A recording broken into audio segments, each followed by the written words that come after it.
Hey everyone, Pablo here. Just wanna, I'll be doing a review of this great book I'm reading right now called The Power of Habit by Charles Duhigg. It's a really great book. I'm around halfway, and one thing that I wanted to, it discusses several things, obviously about habit, about willpower, and the fact that willpower is actually finite.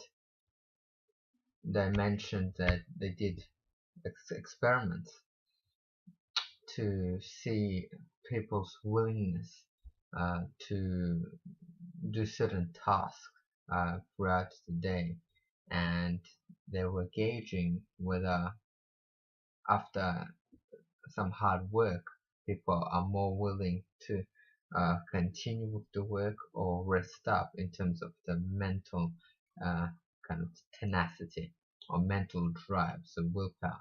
And what they realized was that willpower is actually a finite amount that you have throughout the day. So it's like, imagine a battery, and when you wake up, the battery is fully charged, and then throughout the day, the harder uh, the work that you need to do, or the more willpower that you need to utilize, the less willpower you end up having throughout the day, and towards the end you might not have any willpower. So that's where your habits might lack.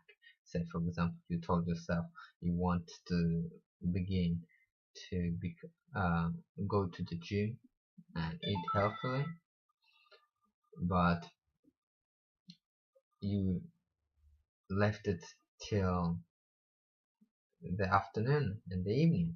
And as a result, because you had work in the morning and you had to do your homework and you had to help that person and this person, and you ended up being so busy, you used up all of this willpower that you had, this battery, you already used it up.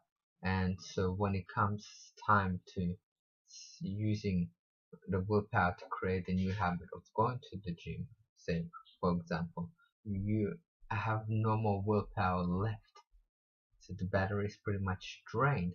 And that's when the excuses can arise that I'll just set it aside for tomorrow, it's not a big deal, I'll do it tomorrow. And then unless you change the time of the new habit, say you plan to do gym straight thing in the morning when you have heaps of willpower, then things will not change.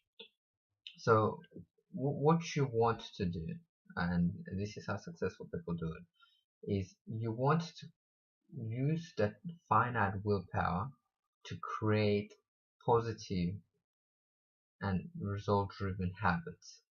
So if we decide to follow with that example of health and well-being, and your goal is to start going to the gym, then you want to use the willpower in the morning when it's high and full.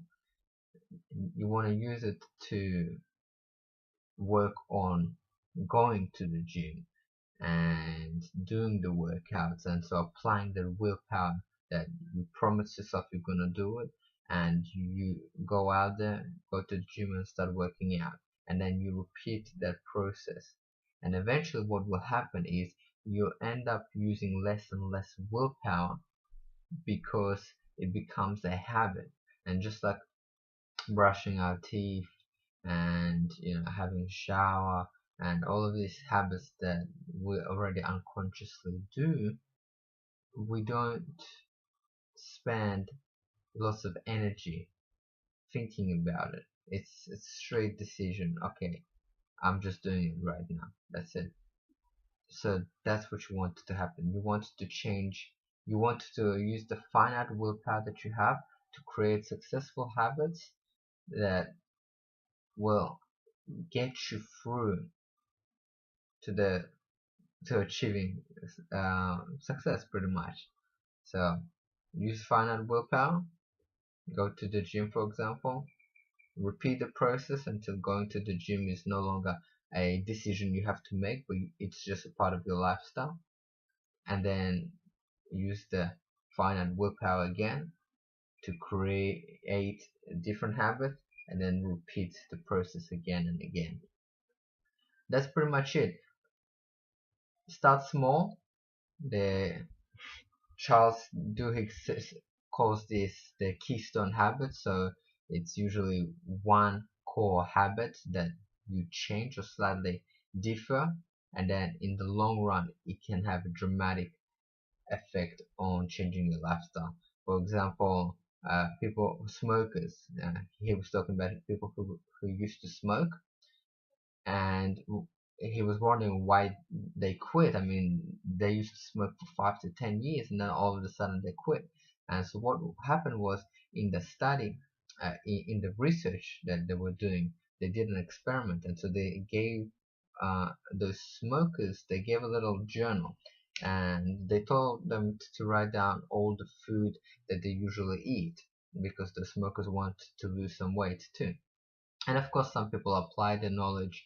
Some people, some people did the homework and wrote down everything in the journal. Other people didn't. But eventually, the people who noted down in the journal with the food that they ate, they noticed at a particular time they used to snack on chocolates, for example. So they decided, I'll replace it with an apple. And again, some time has passed by, and they replaced the chocolate with an apple, which is really a small decision to make. And day to day, you might not see big difference, but again, these things add up. And then afterwards, they began to feel slightly fitter. They made some more readjustments, maybe deciding they ate too much, and then they got the help of a personal trainer who placed them on the right nutritional diet. And then they noticed they became healthier and healthier, started to enjoy going to the gym, became stronger and fitter. And then eventually they just felt like they did no longer wanted or needed to smoke, because they used to smoke to become to get uh, stimulated, but now they got stimulated from going to the gym and exercising. So pretty much it replaced that core habit that they used to do.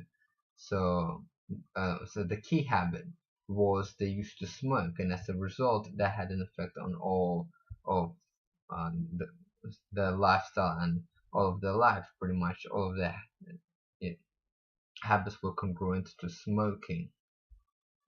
And as soon as they made that small readjustment, they had the apple instead of the chocolate, and then some time passed by, they got a little healthier, and then it changed the key habit. So you went from smoking key habit to eating healthy key habit, and all of the things that were congruent with eating healthy and health and fitness became more apparent. So that's something I wanted to share with you today. But pretty much in summary is use your willpower to create successful habits, and use that loop to get you to do the things you need to do in order to become successful. So that includes reading personal development, journaling your experiences, and listening to the advice of successful people in order for you to succeed and follow the right strategy. And lastly, is you don't need to start with a massive action, or as they say, go cold turkey. You can start with a small decision today that you'll do things slightly differently, and then as a result, just stay consistent. If you told yourself you'll read 5 pages today, it's a small difference from not reading at all. 5 pages, then be consistent. Do 5 pages maybe each day for a week, and then afterwards maybe tell yourself, listen, I have some time to spare. I'll do 10 pages, and then as a result, you all of a sudden you're reading 30 pages per day, 50 pages per day, and then you're enjoying the book, you're enjoying the wisdom, you're applying the knowledge, and all of a sudden you go from not having any knowledge on how to improve yourself, playing victim, that why me, why do all the bad things happen to me, to now having the knowledge, being equipped with techniques, and then being able to go and conquer and plan your day, and having the tools to get rid of any excuses of procrastination. So this is very important information. I hope this helps you, and speak soon. Go conquer the day, and again, all the best. Bye bye.